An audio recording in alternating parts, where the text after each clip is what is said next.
આજે ગુજરાતના લોકપ્રિય મુખ્યમંત્રી શ્રી ભૂપેન્દ્રભાઈ પટેલના સાથી તરીકે, એમની ટીમના એક સભ્ય તરીકે ગુજરાતના ઉપમુખ્યમંત્રી તરીકેનો ચાર્જ સંભાળવાનો, સેવા કરવાનો અવસર મને પ્રાપ્ત થયો છે. માં અંબાના ચરણોમાં વંદન કરીને રાજ્યના સૌ નાગરિકો માટે મનોકામનાઓ માંગીને,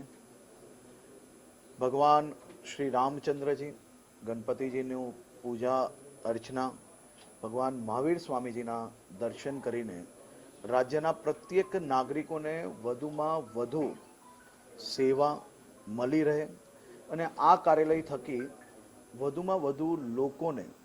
નાની મોટી કોઈ બી તકલીફમાં મદદ મળી રહે તે દિશામાં કામ કરવા માટે આજે ઉપમુખ્યમંત્રી તરીકેનો ઓફિસમાં ચાર્જ લેવાનો અવસર મને પ્રાપ્ત થયો છે. આજના આખા દિવસમાં મારા સાથીઓ, પૂર્વ મંત્રીશ્રીઓ સૌ જોડે સંકલન કરીને, એમનો વિભાગના અનુભવનો માર્ગદર્શન લઈને આખા દિવસ દરમિયાન અલગ અલગ વિભાગોની બેઠકો